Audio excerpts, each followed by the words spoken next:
Hello and welcome back. This is the brand new custom-written 5th edition Dungeons & Dragons campaign. I am DM Reynard and this is A Sense of Adventure.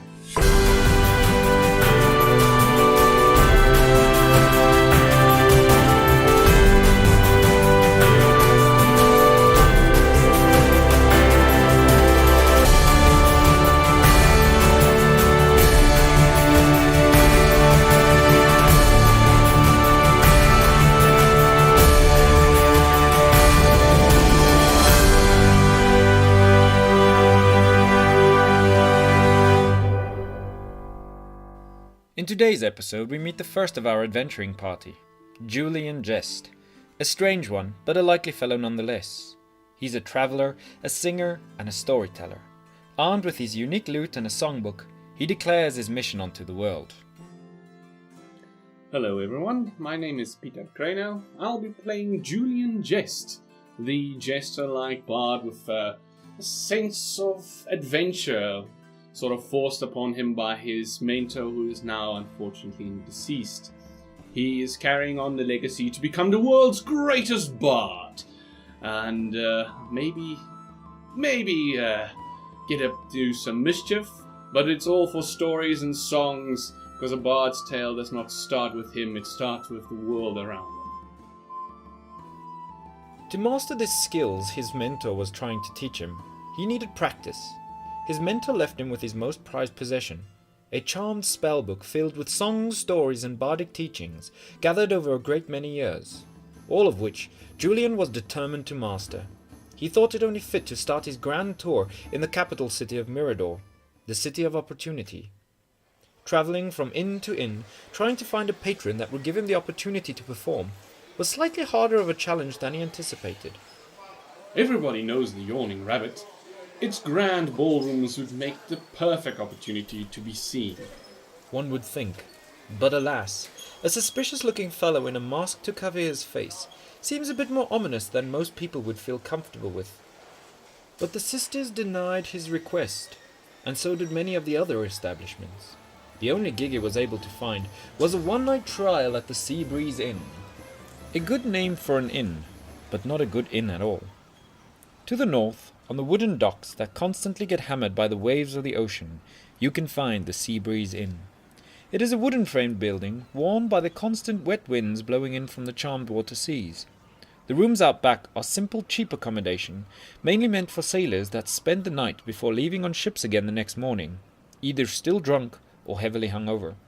Chairs and tables are in a constant state of mending due to the rowdy crowd of clientele. There's always a drunken chant or folk song dragging along cheerfully. There seems to have been an attempt to decorate the inn with fishing nets and oars, but this seems to have only made the inn feel more cluttered. The owner is a short pot-bellied human, half bald with a patchy beard, aptly named the Vulture. The resemblance is uncanny. Julian's performance is set to start an hour before sundown, and the Vulture has agreed to give him the stage for the night and a room, provided he does not screw up too badly. Julian walks up to the bar and asks the Vulture, "Are you sure that the stage is sound? I've noticed a few cracks, and the drapes are a bit dilapidated. Don't you think a bit more spruce would help bring in clientele, you know?"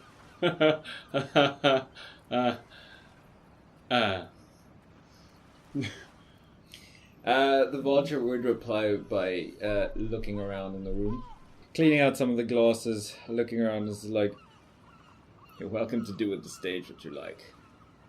I do apologize, but I do find myself slightly short on cash, hence I'm performing here. But fine, I've done better, I've made do with better. Yes, I will make this work.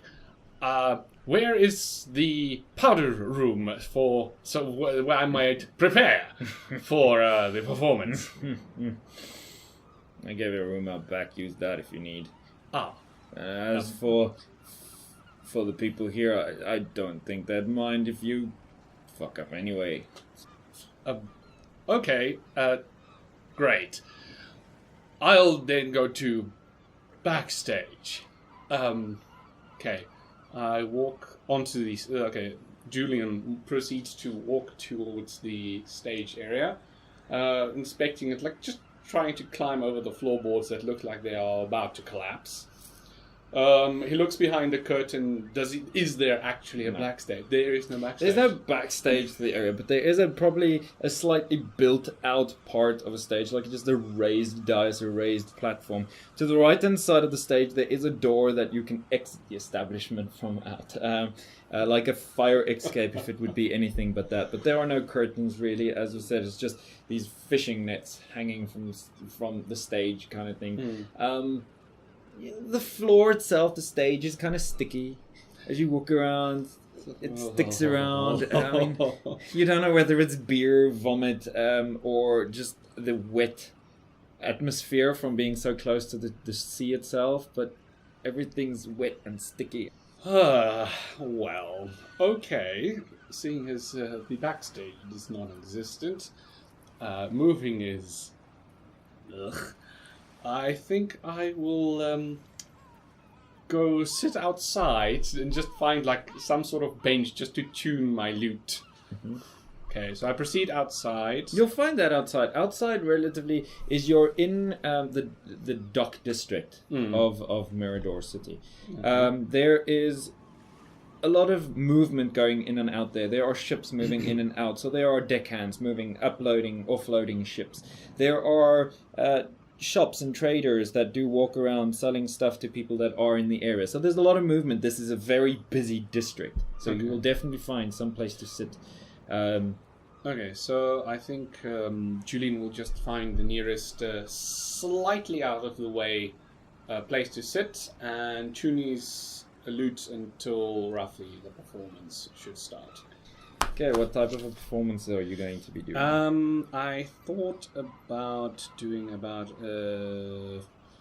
I think he would just do like a normal sing a few bardic songs that he knows, coupled with like he wouldn't be sitting still. He would move around. The bells on his coat would to sort of emphasize.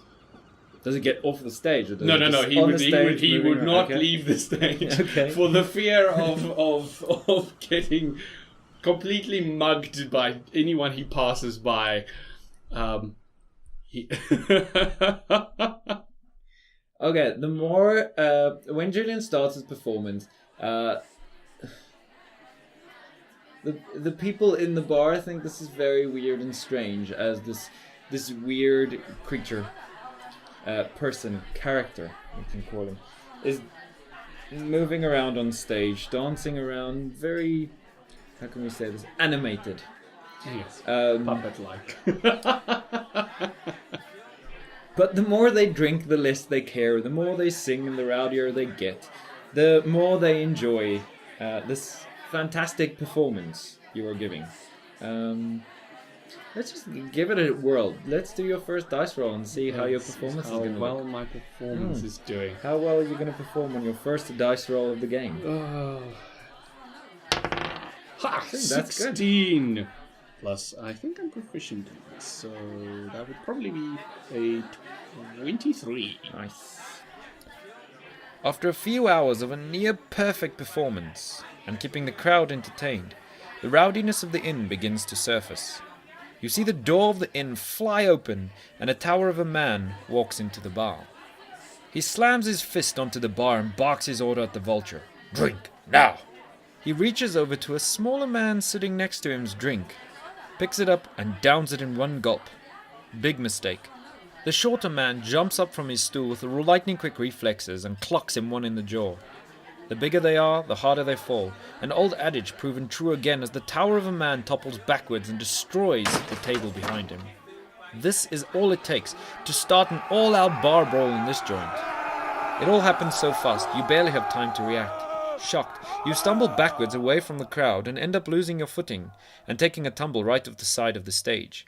You hear shouting, crashing, and things breaking, and suddenly a man drops down on the floor right next to you. As you look up, the huge wooden chair leg sticking out of his chest and the vast amount of blood is a strong indication that this man might be dead. Might be. Okay. What the hell? What the hell is this? Okay. I'm going to crawl right out of here without anyone seeing me.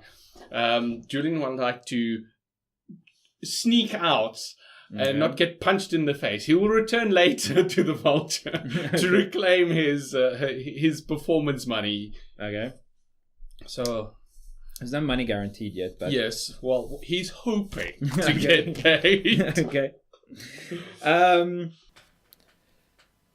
The noise must have obviously alerted the authorities that something is happening, because moments later, the whole bar is swarming with townsguard.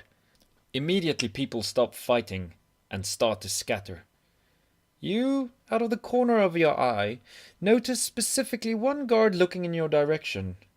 He looks at the wooden body, back at you, at the body. Then it draws on both of you. This looks oddly suspicious. The guard draws his sword and yells at you immediately. "Oh, you over there! Stay right where you are!" Oh, shit. I kind of turn around with my hands in the air, and as he comes in reach, or within 30 feet of me, I go, "Sorry, have you heard the joke about the paper? Don't worry, it's terrible." And I cast Tasha's hideous laughter on him. okay. That is a wisdom save. Yes. Oh, I know 15. Fails. Oh. Okay. The joke is terrible, and Yes, he cans himself laughing. He kind of drops his sword down to the ground. He kind of clenches his stomach as he starts laughing and bending over with laughing. As he laughs and laughs, he doesn't know why he's laughing, but that was such a terrible joke. And I'm assuming you're gonna use this opportunity I'm going to bolt out that door. Okay. Okay. You slam the door down. You very easily kind of do get lost in the crowd. Just do me a stealth check with advantage due to the crowd and the guards not knowing that you're standing there at the moment. 2. And my base stats, that would be a stealth check, so that put me on like 18, I think. That's good enough. You sneak out the door where this person's lying on the ground now. Just to the right hand side of you is the stage exit.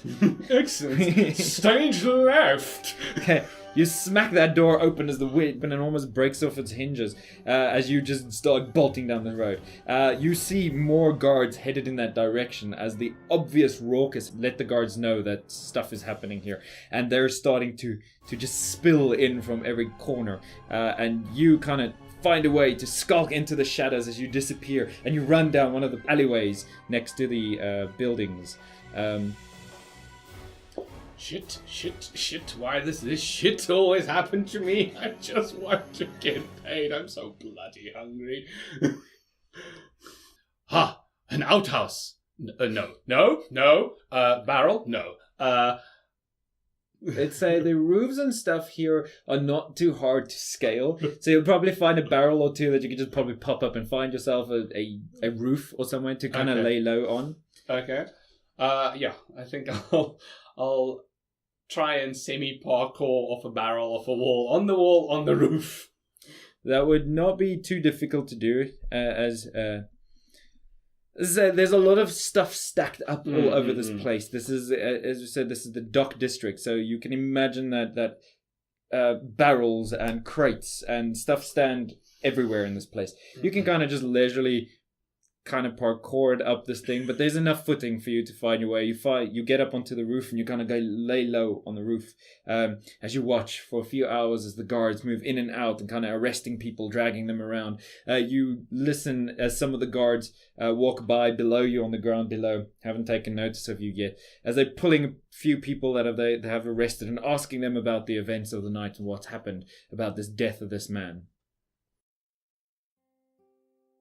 A few hours later, when all is calmed down and you finally feel the commotion has just about died out, you take some time to reflect on the dismal turn of events. Looking for some consolement and maybe even guidance, you dive into your songbook. Somehow the book always seems to provide just what you need to make you feel better in times of need. this night is no different, and different at the same time. You have read most of the book, and you know most of its content, but this is something new. Inside of the book, you find a letter taped down to one of the pages, and it reads, Son, the world is a hard place for some. Do not let it get you down. The world is just not ready for your greatness. The world will soon be in need of a person like you. You and a few others that are destined for great things. Travel now east to the town of Dewhurst. There you will find such company. Travel with them, learn from them, and also teach them your ways. Soon the world will need a hero to rise out above the rest. At that time is when you will take your stand. Travel safe, and let the gods guide your feet. Okay. Ha, Herbert. Where was this when I needed it? Okay, so yeah, so now you are on the roof, and you're probably gonna lay low here until the sun probably comes up the next morning, until all of it has died down. Yes. And you're feeling good. You've found the words of the letter inspiring in a way. Well, I would say so, yes. Okay. So now you are going to travel east, we're assuming. Yes, we are assuming I am going east. Onwards to Dewhurst. My fame and fortune awaits me. Maybe I'll find a travelling carnival or a wagon. I hope I find a wagon. I don't want to walk. The next morning has come up. You are still shook by what happened last night, but also very irritated because you did not get your night's sleep. Seeing the way things went there, you're probably very happy that you did not get to sleep in one of those beds that was offered to you. Now, we're going to assume that you need to find a way to travel down to Dewhurst. Okay. Would I know of any caravans or companies some sort of transport that goes between cities? Is this common knowledge? There should be caravans, there should be carts traveling at a quite regular basis between the two cities. I mean, okay. As we said, this is going to be the two main capital cities of what Edia has to offer you. So there's going to be travel between the two quite often. I'm going to make my way to the caravannery. If that is a word. I think it is a word. I think it's a word. Travel agent. The travel agent. Good day, sir. I would assume I ask for directions, seeing as I'm not very good with directions, it seems. Mm-hmm. Towards this specific district, to try and see if I can organize transport for myself. Okay. Let's see. The trade district would not be a bad place to start. Mirador is gigantic. Okay, it really is. It's the epitome of a city built and just grown and grown and grown. I would say it would probably be the metropolis of where everybody goes to have dreams come true, and it's like the New York of this place. Dun, dun, dun, dun, dun. Sucks here, I can't make it. Now I need to leave. I just got here. Thank you, Herbert, again. So I'll be making my way to the trade district, and I would follow the main road, because I assume that is where I will find the most carts and so on. I look for a stable or someone that looks like they would offer, would accept a bard and songs and tales and maybe a little help. Okay. Just a little. Asking around a little bit, people don't seem to be too open to the idea about a strange master man asking a bunch of questions. But a person shares a bit of information to you and says that there is a temple up in the Ath Mountains that works for the gods, and they create kind of statues that they also bring to the city of Mirador to kind of sell. And there is quite often a lot of these we can call them monk-like people, religious people, that will be more willing to accept a strange person traveling with them. They've done it before, and they move between the Ath Mountains, Mirador, and then they would probably go down to Deshar as well to sell some of the statues and religious memorabilia in that direction as well. So that would probably be the best place to go. So they say go to the religious district, find a temple there, and they will definitely be able to help you in a direction to get on a cart to get shipped out as soon as possible. Thank you, my good man. You've been most helpful. Now to the other side of this enormous bloody city. Religious district is the one I in the can't center. wait to be famous, then I don't have to walk everywhere. Okay, the religious district is in the center of town there. It is a beautiful part of town. The cities and cathedrals and the chapels and stuff that they've built here are amazing and breathtaking, as most of them glow in the sunlight, either silver or gold, or decorated in precious gems that catch the sun's rays, and just it's beautiful. It's breathtaking in this area. You can see that a lot of money goes into this let's call it a rich part of the city.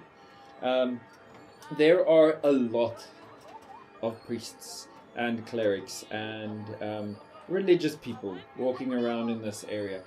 You see, the gods are very well known and very well loved in the city, or in Idia itself. Gods actually play an almost active role in this world as well. The gods have walked among us. The gods have done stuff that people have seen. The gods have literally built the city of Deshar. So people love the gods and they pray to them a lot. So they put a lot of devotion into the gods. It's not hard to find the people they were talking about. Okay. This person was talking about, you do see the memorabilia, and the priests and stuff are very helpful. They are very kind, very giving people to everybody. It's kind of their mission as well, to make everybody in the city feel welcome. This is as much in New York as it is as little in New York, as in dreams do come true in Mirador. The whole parliamentary system is actually built to help people that are down on their The luck. parliament was built on dreams.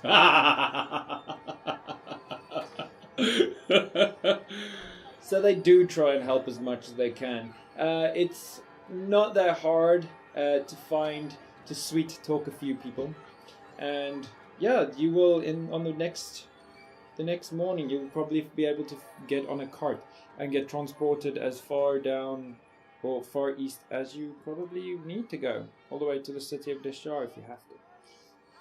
Thank you, my good fellow. As promised, I shall be acoustically accompanying your morning, evening, afternoon, mid-breakfast, just before bed, and midnight prayers. I don't know when I'm going to sleep, but hey, it's free transport. Sounds amazing. The gods will be very pleased. The gods will be pleased indeed. And aren't we all here to please the gods? Indeed we are. Yes, may the gods guide your May feet. the gods guide our feet.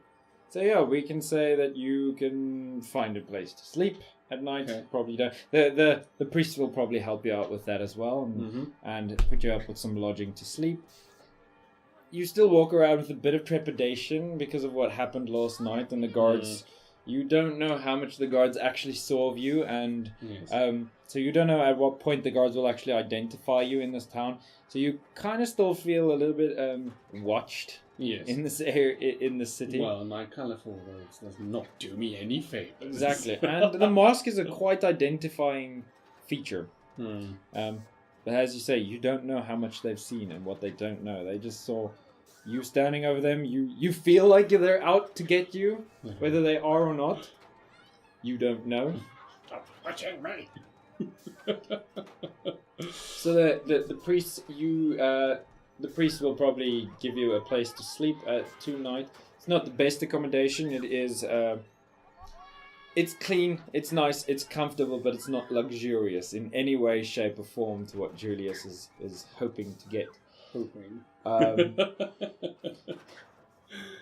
But it does its job. You get a nice night's rest, except for the The bells that clink from the religious district every hour or so, and the hymning and songs that do go on at night. But other than that, it's a good night's rest. The next morning you will meet up with the cart traders.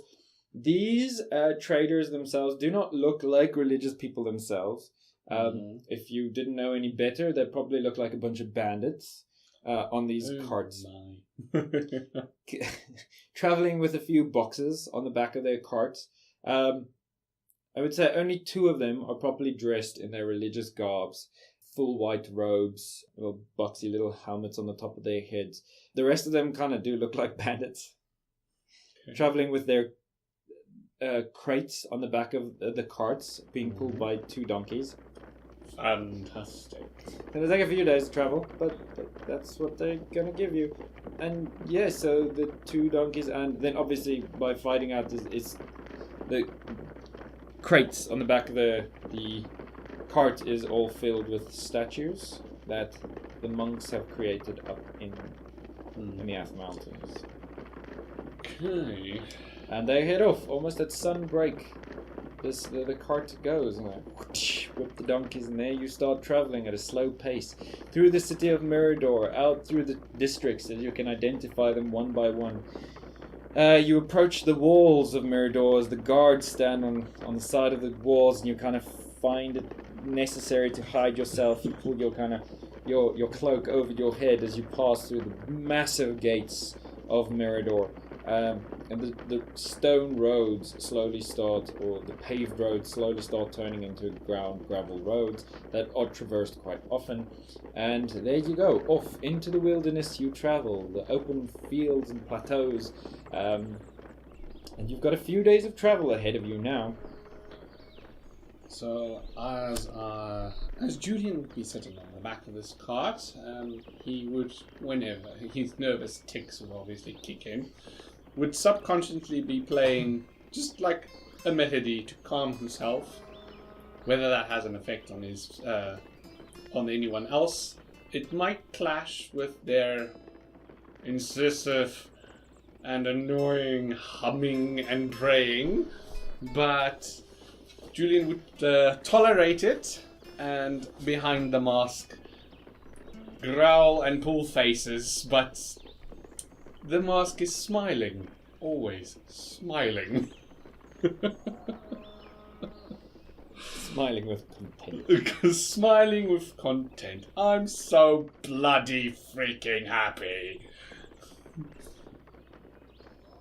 The next few days go by without any problems. Julian has a few days to sit and think about what his next step should be. Alone, so to say, with his own thoughts, he comes up with a plan. Herbert always told me that he was an adventurer before he became a bard. Oh, fine, I should probably have some people to adventure with. I will start a company, and I will have droves and droves of adventurers joining the company, and they can do all the hard lifting work, killing, slaughtering, or whatever it is that adventurers do, taking on quests. And I can just be there, inspiring them, being the face that gets the fame. Yes, that sounds like a brilliant idea. It's brilliant.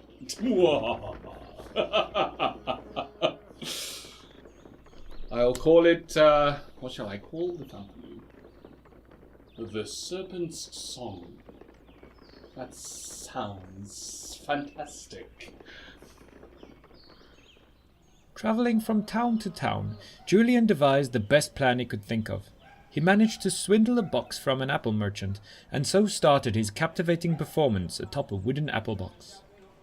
Townsfolk and adventurers alike, come, join me, and let's talk about adventure. The Serpent's Song is here, in search of you, yes you, adventurer. Be great, be strong, come have a talk, and we'll be rich, famous, and powerful together. But once again, Julian's appearance seems to have deterred most people. Day after day, his enthusiasm started to wane. Upon reaching Dewhurst, it was just painful. Oh, for fuck's sake, no one wants to join me. Hear ye, hear ye. All adventurers wanted. Come here, I want to talk to you. Please. But determined to follow what his letter suggested he do, he bid his travelling partners farewell and stayed behind in Dewhurst. Finding a spot close to the market square, he set down a bowl and started to perform for some coin, making just enough money to pay for a room in the Wooden Pillow Inn, waiting for his perfect partners to show up.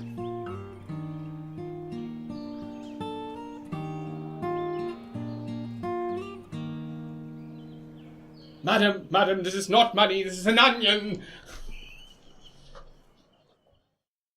And that will be all until next episode, where we meet Thrice Salvatore, the next member of our adventuring party.